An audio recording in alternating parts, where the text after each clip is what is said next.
Okay, so we have a new Guy Ritchie joint, which has just dropped, right? Operation Fortune, Ruse de Guerre. You know what I mean? It was directed by Ritchie, who co-wrote it with Marn Davies and Ivan Atkinson. Now, Atkinson and Ritchie, they produced the film along with Bill Block, Stephen Chasman, uh, and Jason Statham. It's executive produced by Thomas Zadra, uh, Alex Sutherland, Robert Simmons, Peter Heslop, Andrew Gulov, John Friedberg, Adam Fogelson, Samuel J. Brown, co-produced by Siobhan Boyes, Max Keane, and Abby Mills, and it's line produced by Samantha Waite. Okay, we've got Christopher Bensteed on music, Alan Stewart, cinematography, James Herbert edits the piece. Casting, we've got Daniel Hubbard, Martin John, production design, art direction, Adam Fu, Nigel Evans, Erin Gayretti, Chloe Klista, and Denise Guterk Kubanabe. Set decoration is Sedif Ramazan Gulari and Neil Floyd, with costume design from Tina Calivaras. Hair and makeup, Uzgun Kelkos, Denise Stoker, Mares Lagan, Chloe Gibbs, Engin Durson, and Cecily Adadengvik. Our cast. Right, so Orson Fortune is played by Jason Statham. Sarah is played by Aubrey Plaza. Nathan is played by Cary Elwes. Greg, Hugh Grant. Danny, Josh Hartnett. JJ, Bugzy Malone. Knighton is played by Eddie Marsden. Mike is played by Peter Fernando. John Nicholas Vasey. Amelia is played by Lourdes Fabres. Baka, Ian Bartholomew. Saul, Sam Douglas. Quasim, Ergun Koyachosh. Trent, Tom Rosenthal. Arnold, Oliver Maltman. Connors is Parker Sawyer. Alexander is Tim Saifi. Dimitri Ayan Ergolo. Yiv Savas Ak. That's probably our main group of people, I would say.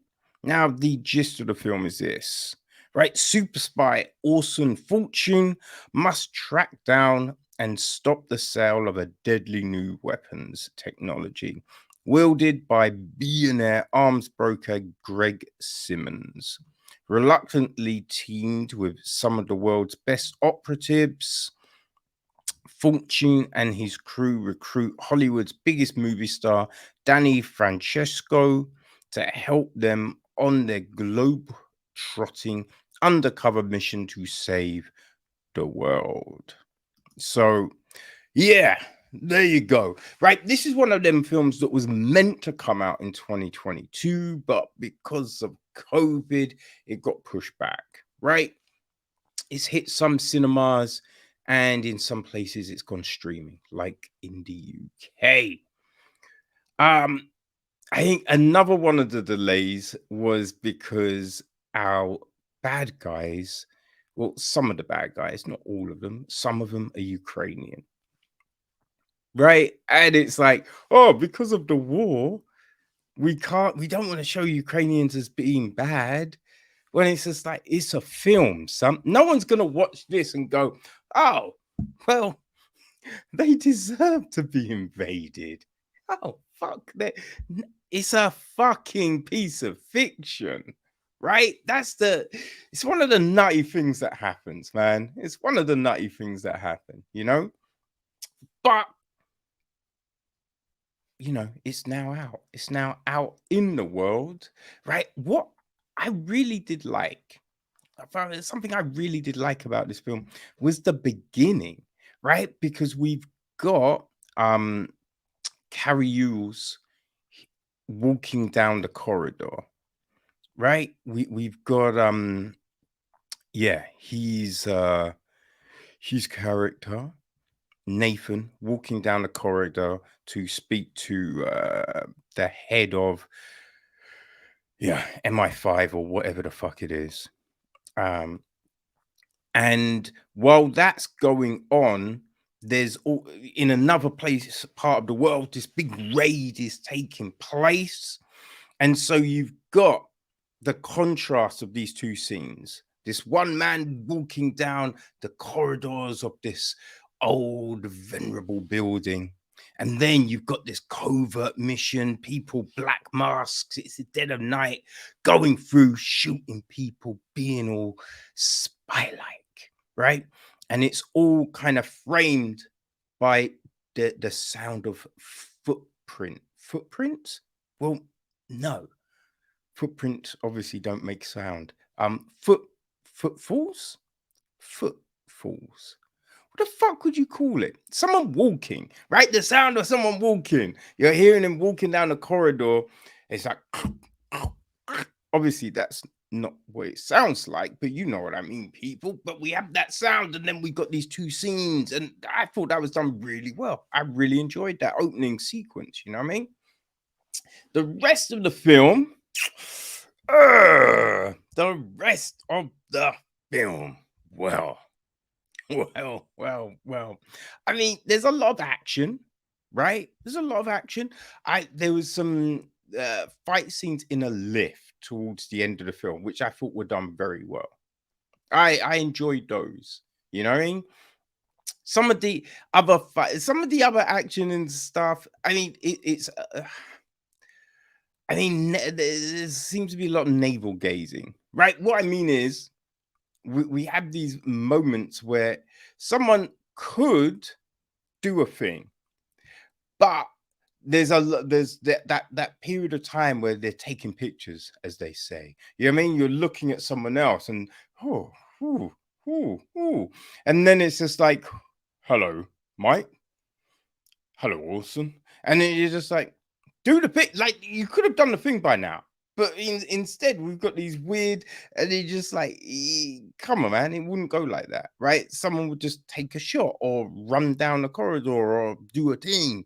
You know, there's a lot of that, which I feel kind of interferes with the storytelling and the flow, right? It's the action film that wants to be part comedy, part smart, you know what I mean? Doing all of those things, and it's fine, right? It's fine, but we've definitely seen sharper representations of that. And even from Ritchie himself, we've seen sharper representations. You know, it's just under 2 hours, right? Just under 2 hours. So I kind of felt it could have been cut down, right? Especially at the end. Because there's a point where you think, okay, we could end there. And then they throw this other bit in, which is just, I don't even, I didn't know the point. I didn't really see the point of it, other than, right, it's kind of a way to go, look, there could be more, but it's just not needed, right? The illusion of more is always there with this sort of film, you know? as long as certain people get out alive, you just think, yeah, they'll probably do another one, right? It's one of those. Who knows if we will get more? You know what I mean? I don't know, man. I don't know. But yeah, like, good. There's some decent acting here. There's definitely some decent acting, right? I thought Hartnett was very good, as the movie star. I thought he did a great job. And everyone else is pretty solid. There's some bad accents. There's some very bad. Like, I don't know what Hugh Grant was doing. You know what I mean? I don't know what he's doing. That was not a great. The acting was solid. The accent, not so much. Not so much, right? But yeah. I feel, if you remember, we had actually we were both Netflix, right? We had Red Notice from last year, right? And I think it was Six Underground. I feel I can't remember if Six Underground was 2019 or 2020, right? It was one of those though. But this is very much in the vein of those films. So I would say, if you enjoyed those films, then Operation Fortune, Ruse de Guerre will, yeah, it'll be your thing, right?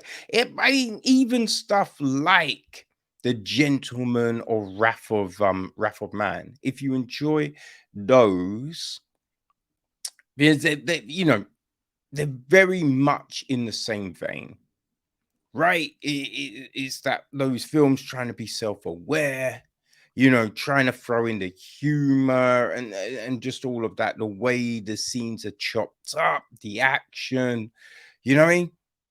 It does seem to be a staple of Ritchie in a lot of his films, So yeah, if those are your things, then I think Operation Fortune will work for you. We got stuff all over the globe during the night, during the day, stealth, straight out shooting. It's your modern action film, right? It's your modern action film. And as I said, look, it's not terrible. There's some good sequences here. There's some things that are, enjoyable. But it just feels a little long.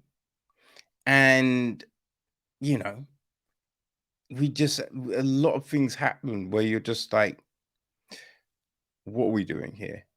Right? It all, like this kind of stuff, it always reminds me of, I feel it's Temple of Doom, Indiana Jones Temple of Doom, right? With you've got the guy with the swords, and he's like, "Oh, Indiana," and he just shoots him, right? Because why would you do all this fancy shit when you know what I mean? It's life and death. You're not doing it, and there's a lot of fancy shit where you're just like, in those situations, nah, you're just shooting, right? You're just killing.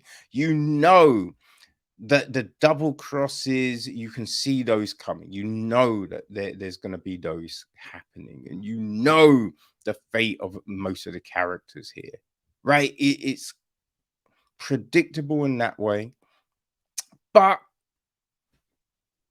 I think it's going to work for a lot of people. You know what I mean?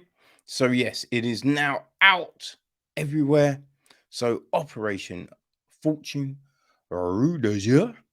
If that sounds like you, if you enjoyed Red Notice and Six Underground, then boom, people, go get you some.